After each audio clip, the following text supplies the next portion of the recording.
কিন্তু মানৱতাবাদ এক বিশাল বিষয়।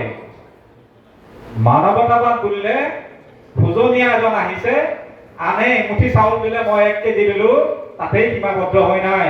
কাষৰ ঘৰতে দুখীয়া লোক এজন আছে, কেতিয়াবা কেতিয়াবা মই অকণমান সহায় কৰিলো, সেইটোতে মানৱতাবাদ সীমাবদ্ধ হৈ থকা নাই। মানৱতাবাদৰ কিছুমান সংকট আছে, কিছুমান জটিল সময় আছে, সেই সময়বিলাকত মানৱতাবাদ থমকি ৰ'বলগীয়া হয়। এটা উদাহৰণ দিওঁ যে ভাৰত আৰু পাকিস্তানৰ যদি যুদ্ধ হৈ যায়, আমাৰ এই যোদ্ধাজন ভাৰত আৰু সৈনিকজনে সেই সময়ত যেতিয়া পাকিস্তানৰ সৈনিকজনক গুলি কৰি হত্যা কৰিবলগীয়া হয়, সেই সময়ত তেওঁৰ মনৰ ভিতৰত থকা তেওঁতো হৃদয় এখন আছে, মানৱতাবাদী সত্তাটোৰ অস্তিত্ব কি হৈ থাকিব। তেনেকুৱা বহুত কথা আছে, বহুত উদাহৰণ আছে।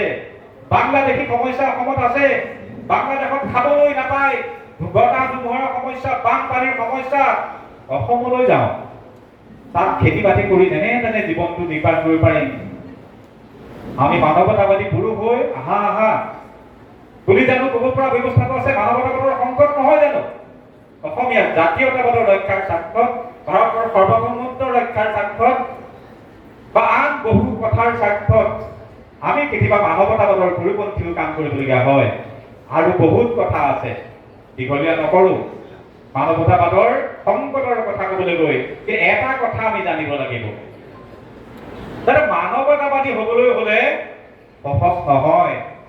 জানিব লাগিব কি কৰণীয়, কি কৰণীয় নহয়। do's and do not ভালকৈ জানিব লাগিব।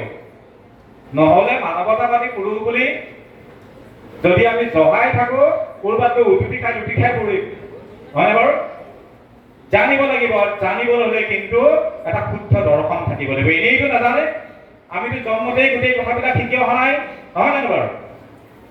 আৰু যিসকল মহান মহান পুৰুষে এই কথাবিলাক চিন্তা কৰি, বাৰে বাৰে চিন্তা কৰি, এই কথাবিলাকৰ অধ্যয়ন কৰি আমাক উপদেশ দি থৈ গৈছে, তাৰে ভিতৰত বিশ্বৰ মহাপুৰুষবিলাকৰ ভিতৰত ভূটা তৰাৰ দৰে জিলিকি থকা সেই মহাপুৰুষ শ্ৰীমন্ত শংকৰদেৱে আমাক দি থৈ যোৱা যিখিনি সাহিত্য, যিখিনি নাটক, যিখিনি দৰ্শন, সেইখিনিৰ মাজত যদি আমি সোমাই যাব পাৰো, সেইখিনিৰ মাজত সোমাই থাকিলে আমিও এই উচিত অনুচিত বিচাৰটো কৰিব পাৰিম।